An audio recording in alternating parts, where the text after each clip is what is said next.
বিশ্বের বিভিন্ন বিষয় নিয়ে আলোচনা করব। তার মধ্যে রয়েছে যথারীতি ইরানের পার্লামেন্টের জাতীয় নিরাপত্তা ও পররাষ্ট্রনীতি বিষয়ক কমিশন গতকাল এক বৈঠকে সিদ্ধান্ত নিয়েছে এখন থেকে হরমুজ দিয়ে যত জাহাজ চলাচল করবে তাদেরকে একটি সার্ভিস ফি দিতে হবে, এবং এটা এখন থেকে চূড়ান্ত। তো মার্চের মানে ফেব্রুয়ারির শেষ থেকে মার্চের হয়ে এখন পর্যন্ত কিন্তু সেইখানে জাহাজ চলাচল বন্ধ রয়েছে, এবং এর ফলে কিন্তু সারা বিশ্বের যে জ্বালানি সংকট তৈরি হয়েছে। একদিকে মার্কিনিরা বলছে তারা এখানে এইটি উন্মুক্ত করে দিয়েছে, কিন্তু এখান থেকে আসলে আন্তর্জাতিক যে মেরিটাইম সংস্থা তারাও জানিয়েছে এখান থেকে কোনো জাহাজ চলাচল করছে না, কদাচিৎ একটা দুইটা, এবং বিশেষ ব্যবস্থা হয়তো আরও দুই একটি যাতায়াত করতে পারে। তো এর বাইরে তো এই অবস্থায় কিন্তু সারা বিশ্বের যে তেলের দাম সেটাতে কিন্তু অলরেডি প্রভাব পড়েছে, এবং সারা বিশ্বে জ্বালানি সংকটে ভুগছে, বিভিন্ন এলাকায় কলকারখানা বন্ধ হয়েছে, এবং বাংলাদেশও তার ব্যতিক্রম নয়। এবং এর ফলে কিন্তু এই যে আন্তর্জাতিক জ্বালানি তেলের দাম ওঠানামা করছে। এখন যেহেতু যুদ্ধ একটু বন্ধ, যার ফলে সেইখানে খুব বেশি দাম ওঠানামা করতেছে না।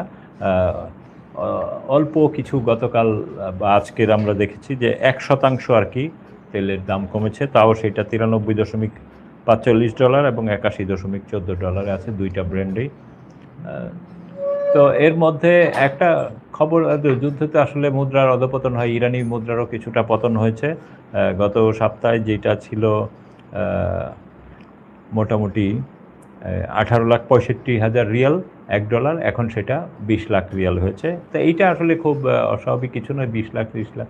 আমরা ইন্দোনেশিয়ায় দেখি ওদের মুদ্রার দাম অনেক এরকম লাখ লাখ। তো এইটা তারা এভাবেই চলে আর কি এটা নিয়ে। আর ইরানের যে প্রেসিডেন্ট মাহমুদ পেজেশকিয়ান, উনি একটা কথা বলেছেন যে যুক্তরাষ্ট্র আর ইরানের সমঝোতা স্মারকই যুদ্ধ থেকে বেরোনোর সবচেয়ে ভালো উপায়। আসলে যুদ্ধে তো কেউ থাকতে চায় না, তো ইরানের যে রাজনৈতিক শক্তি তারা বলছে যে এই রকম, কিন্তু ইরানের যে জাতীয় নিরাপত্তা পরিষদের সদস্যরা মনে করেন দেশের মর্যাদা, প্রজ্ঞা ও জাতীয় স্বার্থের ভিত্তিতেই এই সমঝোতা হওয়া উচিত। কারণ মার্কিনিরা কখনো কথা রাখে না, তাদের কথার কোনো ভ্যালু নেই, তাদের সর্বোচ্চ পর্যায়ের নেতারও কথার কোনো ভ্যালু নেই। তো মার্কিনদের বিশ্বাস করাটাও মুশকিল। তো এখন এই যে যুদ্ধ চলছে, ট্রাম্প কিন্তু এই যুদ্ধ দেখেন একটা ত্রিশঙ্কু অবস্থায় পড়েছে। ট্রাম্প যদি এই যুদ্ধ থেকে একতরফা বেরিয়ে যায়, তার মানে ট্রাম্প পরাজিত হলো, অফিসিয়ালি স্বীকার করে নিল। আবার যুদ্ধ সে চালিয়েও যেতে পারছে না, কারণ যেই হতাহত হবে তার সৈন্যদের, তার যে অস্ত্র এবং সম্পদের উপর প্রভাব পড়বে, এগুলোও তার পক্ষে, তার রাষ্ট্রের পক্ষে এই মুহূর্তে সম্ভব নয়, এবং সামনে যেহেতু নির্বাচন, এখন তো আরও সম্ভব নয়। আর যদি এই অবস্থায় থাকে তাহলে তো সারা বিশ্বের জ্বালানি বন্ধ থাকবে, এবং বিশ্ব অর্থনীতি মুখ থুবড়ে পড়বে।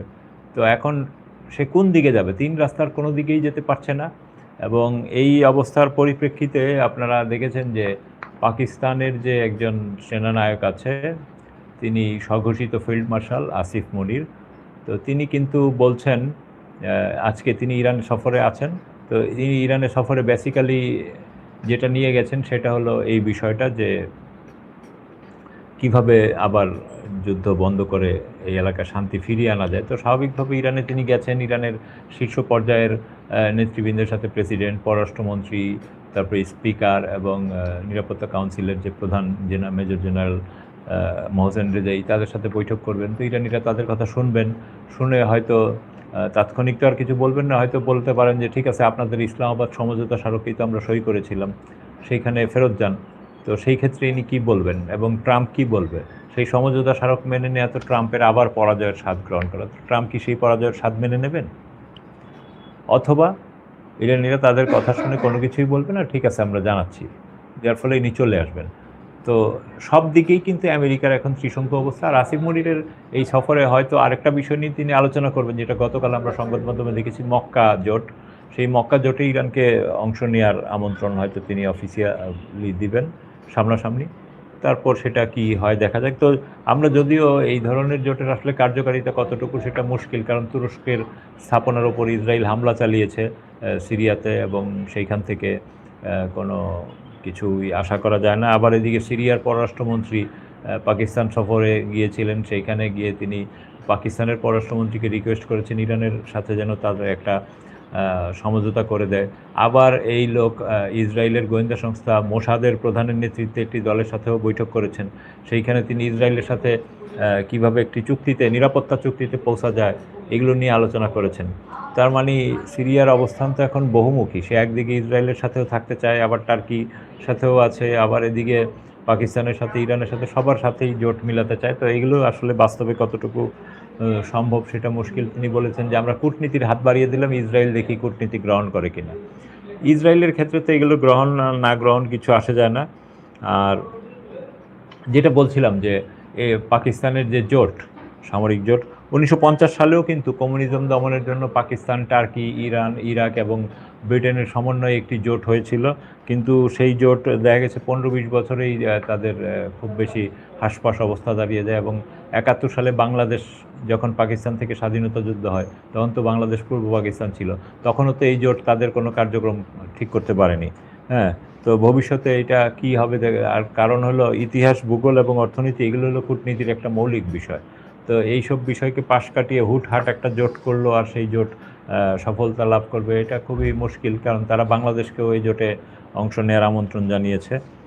আর এদিকে সৌদি আরবে যে সাবেক মার্কিন রাষ্ট্রদূত ছিলেন একজন, চ্যাস ফ্রিম্যান, তিনি বলেছেন যে ইসরায়েল দীর্ঘমেয়াদে টিকে থাকার কোনো কৌশল তাদের নেই। তারা শুধু ভাবে যে বন্দুকের নল দিয়ে এদিক সেদিক গুলি করলাম, বাস আমি টিকে গেলাম। আর ওইদিকে যে ফিলিস্তিনের বিষয়ক যে ইরানের একটি বিশেষ বাহিনী আছে, সেটার প্রধান যে জেনারেল কায়ানি, তিনি বলেছেন ফিলিস্তিনিরা এখন আগের যে কোনো সময়ের তুলনায় আরও বেশি জীবন্ত এবং আরও ফিলিস্তিন বাস্তবায়নের আরও কাছাকাছি, স্বাধীন ফিলিস্তিন আর কি। আর এদিকে মার্কিন যুক্তরাষ্ট্রের প্রতিরক্ষা মন্ত্রণালয়ের তথ্যবলী নিয়ে ডিফেন্স ক্যাজুয়ালিটি অ্যানালাইসিস সিস্টেম নামে একটি অনলাইনে সংবাদ প্রকাশ করেছে। সেখানে তারা 774 জন মার্কিন সেনার হতাহতের খবর দিয়েছে। তার মধ্যে 18 জন মারা গেছেন আর 756 জন আহত হয়েছেন। তো এই যে দেখেন, যুদ্ধ কবে শেষ হয়েছে এতদিনে, মানে মার্কিনিরা সবসময় তাদের তথ্য অনেক ডিলে করে ছাড়ে যেন মানুষের মধ্যে প্রতিক্রিয়াটা কম হয়। আর বাস্তবে এই তথ্য কতটুকু সত্য সেটাও, কারণ মার্কিন যুক্তরাষ্ট্র অনেক তথ্য লুকিয়েও ফেলতে চায় বা ফেলে। তো এই মধ্যেই চলছে আর কি মার্কিনদের অবস্থান। তারপরে আপনার এখন যদি আমরা আরেকটা দিকে দেখি যে ইউক্রেন বিষয়ক, রাশিয়ার সাথে যে ইউক্রেনের যুদ্ধ, এর মধ্যেই আজকে ব্রিটেনের যে নতুন প্রধানমন্ত্রী অ্যান্ডি বার্নহাম, তার প্রথম বিদেশ সফরে ইউক্রেনে গেছেন এবং যাওয়ার আগে তিনি বাণী দিয়েছেন যে ইউক্রেনের 35তম স্বাধীনতা দিবসে দেশটির জনগণের কোনো সন্দেহ থাকা উচিত নয়, যুক্তরাজ্য তাদের পাশে আছে এবং যতদিন প্রয়োজন ততদিন থাকবে। তো একই সাথে তিনি আসলে কোয়ালিশন অফ দ্য উইলিংয়ের বৈঠকে সভাপতিত্ব করবেন। এটা ফ্রান্স এবং যুক্তরাজ্য মিলে সাবেক প্রধানমন্ত্রী কিয়ার স্টারমারের সময় এই জোট গঠন করা হয়েছিল এবং ব্রিটিশ জনগণের পক্ষ থেকে যুক্তরাজ্যের সমর্থনের স্বীকৃতিস্বরূপ আজকে তিনি একটি পুরস্কারও গ্রহণ করবেন। তো যখন ইউক্রেনের উপর ব্যাপক হামলা হচ্ছে রাশিয়ার পক্ষ থেকে এবং ইউক্রেন সেসব হামলা এখন ঠেকাতে পারছে না, এই সময় ব্রিটিশ প্রধানমন্ত্রীর সফর, এগুলো কিন্তু যুদ্ধকে আরও দীর্ঘায়িত করার মানে লক্ষণ। এগুলো কিন্তু যুদ্ধ থামার কোনো লক্ষণ নেই এবং এগুলো কি দাঁড়ায় সেটা আমরা এই মুহূর্তে বলতে পারছি না, কারণ এই যুদ্ধ তো সবারই পাওয়ার শোয়ের যুদ্ধ। তো আমরা যদি এর পরে ফিরে আসি যে আমাদের নিজের দেশের দিকে, বাংলাদেশ, হঠাৎ করেই আমরা দেখছি যে ফারাক্কার সবগুলো কপাট মানে যে গেট আছে এগুলো খুলে দেওয়ার দাবি করেছেন বিহারের মুখ্যমন্ত্রী সম্রাট চৌধুরী। তিনি গতকাল পশ্চিমবঙ্গের মুখ্যমন্ত্রী শুভেন্দু অধিকারের সাথে ফোনে কথা বলেছেন এবং এখানে গঙ্গার বা বাংলাদেশে পদ্মা এর পানির উচ্চতা বাড়তে থাকা এবং বিহারের বন্যা পরিস্থিতির কথা বিবেচনা করে তিনি ফারাক্কার সব গেট খুলে দেওয়ার অনুরোধ করেছেন। ভারতের সংবাদ সংস্থা ANI খবরে বলা হয়েছে, সামাজিক যোগাযোগ মাধ্যম এক্সে দেয়া বক্তব্যে সম্রাট চৌধুরী বলেছেন সব গেট খুলে দেওয়ার জন্য ফারাক্কার ব্যারেজের, যাতে পানি স্বাভাবিকভাবে বইতে পারে এবং বিহারের বন্যা পরিস্থিতি। এই যে আপনারা একটা বিষয় খেয়াল করেন ঐতিহাসিকভাবে যে বিহারের নিরাপত্তা ও ত্রাণ, এটাকে তারা সর্বোচ্চ অগ্রাধিকার বলছেন। আসলে এই আগামী ডিসেম্বরে আমাদের এই গঙ্গা চুক্তি বা ফারাক্কা চুক্তি 30 বছর চালু পূর্ণ হতে যাচ্ছে এবং এই বিহারের এই মুখ্যমন্ত্রী ইনি বলছেন যে তাদের সাথে আলোচনা না করে যেন এই চুক্তির আর নবায়ন করা না হয়। 96 সালে ভারত বাংলাদেশের মধ্যে এটা নিয়ে একটি চুক্তি হয়েছিল, তখন বিহারের মুখ্যমন্ত্রী কে ছিলেন? তারা তো তখন বিষয়টি দেখেনি। আসলে বাংলাদেশের সাথে ভারতের যে দ্বিপাক্ষিক সম্পর্ক বাংলাদেশের স্বাধীনতার পর থেকে, খেয়াল করেন 50 বছরে, যদি আমি 55 বছর এখন, 55 বছরে এই বিষয়টি ঝুলে আছে। এই বিষয়ে তারা কোনো কথা বলেননি, হ্যাঁ? এবং এখন 55 বছর পর ভারতের পররাষ্ট্রমন্ত্রী এবং অন্যান্যদের আমরা দিল্লিতে দেখি বলছে বাংলাদেশের সাথে তারা সম্পর্ক চায় সমান সমান, যাতে তারা আমাদেরকে বেশি দিয়ে না ফেলে। এবং ভারত কি আমাদেরকে বেশি দিয়ে ফেলেছে? আমাদের সাবেক প্রধানমন্ত্রী শেখ হাসিনা, যিনি এখন দিল্লিতে আছেন, তিনি কি বলেছেন? যে আমি ভারতকে এত দিয়েছি যে ভারতের পরবর্তী সরকারগুলো এটাকে মনে রাখতে হবে। তো তাহলে কি দাঁড়ালো? আমাদের প্রধানমন্ত্রীর কথা যদি সত্যি হয়, তাহলে আমরাই ভারতকে বেশি দিয়েছি, ভারত আমাদের কিছু দেয়নি। এই যে দেখেন 55 বছরে আমাদের 54টা নদীর পানি ভারতের সাথে, এগুলো কিন্তু তারা কোনো সমাধান করেনি, অথচ তারা বলে যে, এবং খেয়াল করেন আগে তারা এটা বলতো কি, প্রথমে তো এটা আলোচনাই আনতো না জিয়াটি এবং বিভিন্ন সময় একসাথে সময়, পরবর্তীতে তারা করলো কি, এটা দেখালো যে এটা মমতার কারণে হচ্ছে না। ঢাকায় মমতা সহ আসলো, বলল যে মমতা বাধা দিয়েছে পশ্চিমবঙ্গে। এখন যেহেতু পশ্চিমবঙ্গের মমতা আর নেই, এখন এসছে শুভেন্দু, তো এখন তো আর পশ্চিমবঙ্গ টাস আর খেলতে পারবে না। এখন তারা কার্ড খেলছে কি, বলছে বিহারের মুখ্যমন্ত্রী, বিহারের পানির সংকট। হ্যাঁ, তার মানে কি, এগুলো হলো ভারত চাপে রাখার কারণ। তারা চেষ্টা করছে তারেক রহমানকে আগামী মাসে ভারতে সফরে নিয়ে যাওয়ার জন্য। বাংলাদেশের পক্ষ থেকে এখনও সবুজ সংকেত পাওয়া যায়নি। এই সবুজ সংকেত পাওয়ার জন্য তারা বাংলাদেশের সীমান্তে মানুষ হত্যা, তারপরে দিল্লিতে বাংলাদেশ বিরোধী চাকমাদের সংবাদ সম্মেলন করা, বাংলাদেশকে টুকরা করে নিব, বাংলাদেশ কেটে নিব, বাংলাদেশ কিনে নিব, এই ধরনের নানান অদ্ভুত সব কথাবার্তা। এবং দিল্লিতে বসে তাদের যে সাবেক বাংলাদেশে থাকা সাবেক কূটনীতিকরা, তাদের থিঙ্ক ট্যাঙ্করা নানান ধরনের কথা বলছে, এমনকি প্রধানমন্ত্রীর জীবনহানি নিয়েও কথা বলছে বাংলাদেশের। আবার একই সাথে বাংলাদেশের ভিতরে থাকা তাদের যে সেবাদাসরা আছে, তাদেরকেও তারা সক্রিয় করেছে, আপনারা দেখতে পাচ্ছেন বিভিন্ন সময় তাদের বক্তব্য। তো এগুলোই তারা করে বেড়াচ্ছে, এটা হলো তাদের বন্ধুত্বের নমুনা। তাহলে এই যদি হয় বন্ধুত্বের নমুনা, তাহলে তারা কিভাবে বাংলাদেশের সাথে সম্পর্ক আগাবে? তাদের নিজেদের সদিচ্ছা নেই। এবং বাংলাদেশের 54টি নদীর পানি বন্টন সমস্যার যদি সমাধান না করা হয়, তাদের সাথে আমাদের সেই সম্পর্কের অবস্থা আগের জায়গায় থাকবে, কোনো উন্নয়ন ঘটবে না।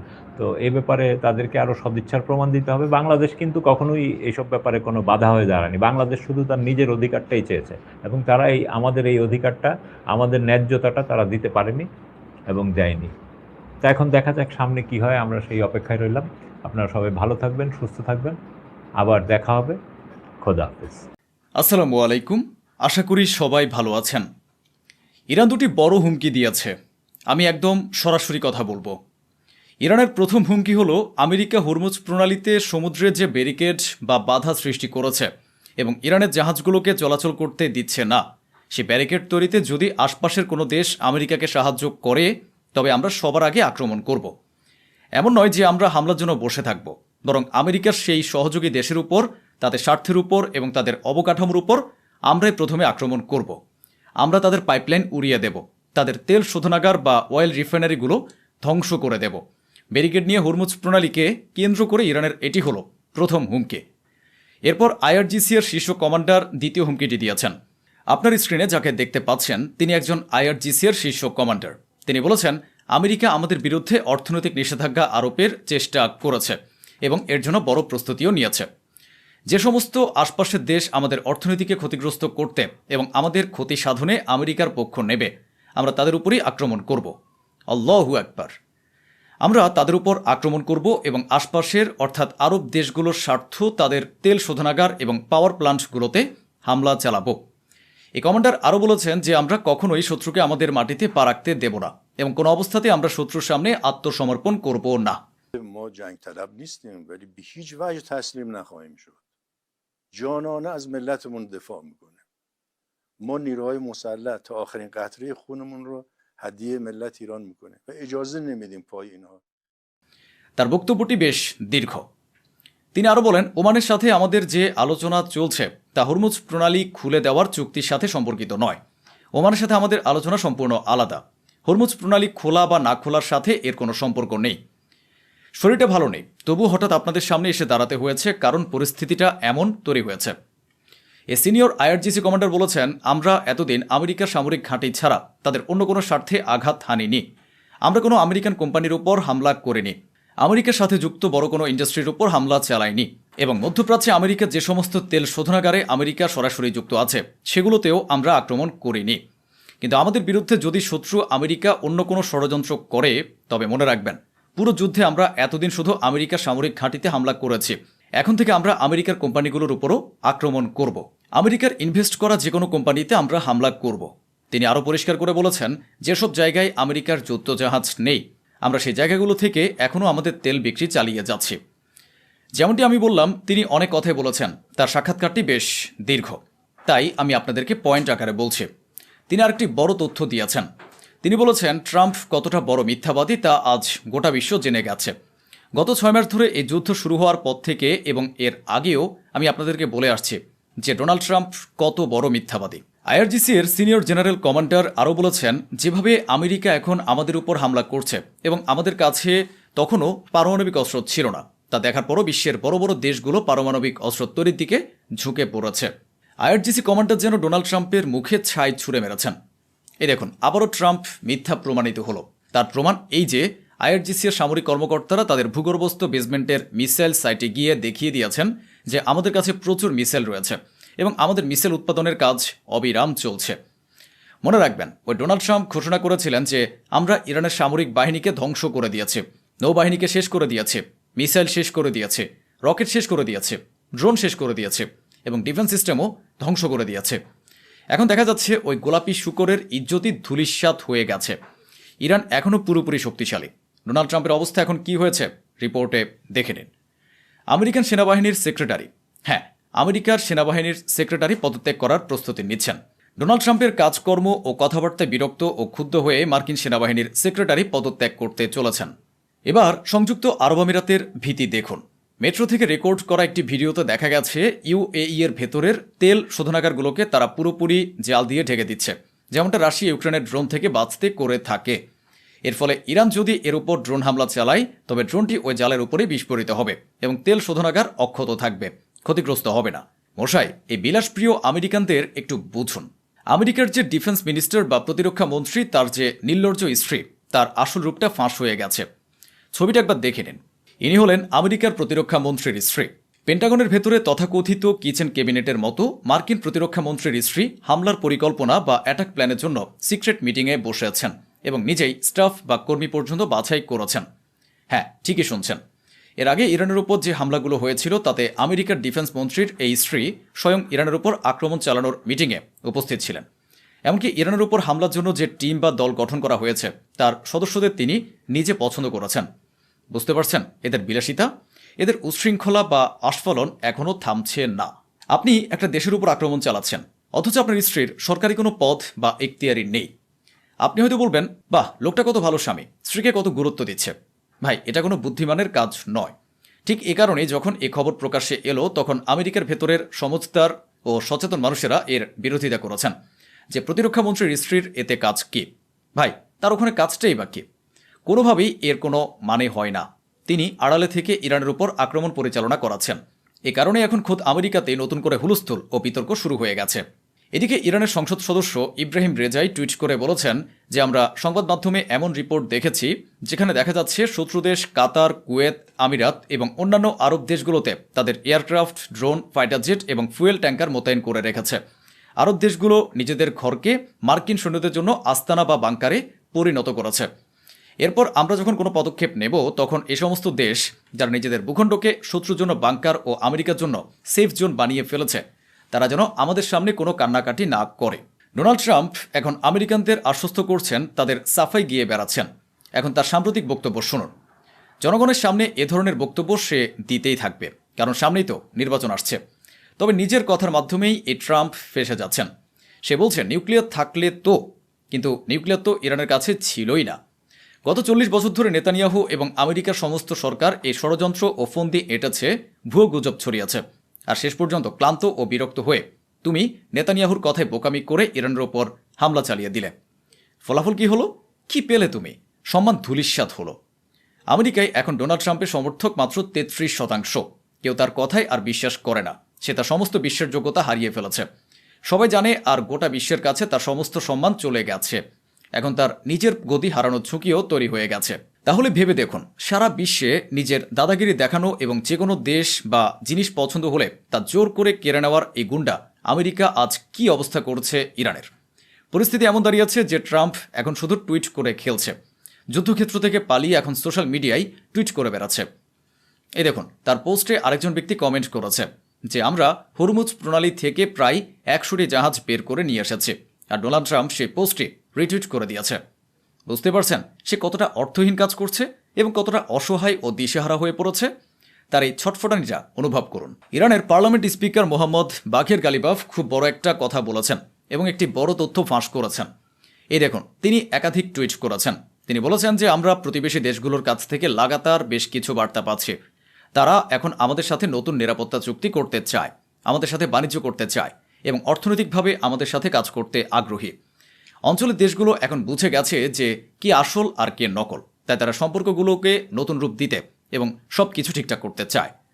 আমেরিকা ইসরায়েলের অস্তিত্ব রক্ষা করতে গিয়ে পুরো অঞ্চলের বাকি সমস্ত দেশের অস্তিত্বকেই আজ বিপদের মুখে ঠেলে দিয়েছে। এটি অত্যন্ত বড় একটি ব্যাপার। যদি সততার সাথে এ কাজ সম্পন্ন হয়, অর্থাৎ আরব দেশগুলো যদি সত্যিই আমেরিকার সঙ্গ ছেড়ে দেয় এবং ইরানের সাথে চুক্তি করে ফেলে, তবে আমেরিকা এবং ইসরায়েল জীবিত অবস্থাতেই মৃতপ্রায় হয়ে যাবে। এদিকে ইরানের সরকার ঘোষণা করেছে যে গত বছরের তুলনায় এখন আমরা আমাদের প্রতিরক্ষা অস্ত্র এবং সামরিক সরঞ্জামাদির উৎপাদন দ্বিগুণ করে দিয়েছে। ওদিকে আমেরিকার সেনাবাহিনীর 4 স্টার বিশিষ্ট একজন জেনারেল তার অফিসিয়াল অ্যাকাউন্টে কি লিখেছেন তা টুইট পড়ে দেখে বুঝুন। তিনি লিখেছেন, আমরা পারস্য উপসাগরে আমাদের 15টি সামরিক ঘাঁটি স্থায়ীভাবে হারিয়ে ফেলেছি। আল্লাহু আকবার। আমেরিকা তাদের 15টি সামরিক ঘাঁটি চিরতরে হারিয়ে ফেলেছে এবং তাদের বর্তমান অবস্থা এমন যেগুলো পুনরায় আগের মতো ফিরিয়ে আনা সম্ভব নয়। কে বলছে কথা? আমেরিকার সেনাবাহিনীর 4 স্টার বিশিষ্ট এক কমান্ডার। তিনি আরও বলেছেন, পারস্য উপসাগরে আমাদের যে ঘাঁটিগুলো ধ্বংস হয়ে গেছে সেগুলো যেন অন্য কোনো জায়গায় সরিয়ে নেওয়া হয়। সেই উদ্দেশ্যে আমাদের সৌদি আরব, অন্যান্য ইউরোপীয় দেশ এবং ইসরায়েলের সাথে আলোচনা করা উচিত। আজও যারা ইরানের বিরোধিতা করে আসছেন সেই মুসলমানরা মুখ লুকিয়ে বেড়াচ্ছে। আর এই নির্লজ্জরা আর কত নিজেদের মধ্যে শত্রুতা ও ঘৃণা ছড়াবে? দেখুন, ইরান যা যা বলছিল তার সবই করে দেখিয়েছে। ইরান বলেছিল তোমাদের এই অঞ্চল থেকে হটিয়ে দেব, আজ সেটাই করে দেখিয়েছে। আমেরিকার সে কমান্ডার নিজে স্বীকার করেছেন যে আমরা স্থায়ীভাবে 15টি সামরিক ঘাঁটি হারিয়ে ফেলেছি। তো বন্ধুরা, এই ছিল আজকের আয়োজন, যা স্বচ্ছভাবে আপনাদের সামনে তুলে ধরা হলো। আশা করি আমাদের এই প্রচেষ্টা আপনাদের ভালো লেগেছে। অসংখ্য ধন্যবাদ। সুস্থ থাকুন, ভালো থাকুন।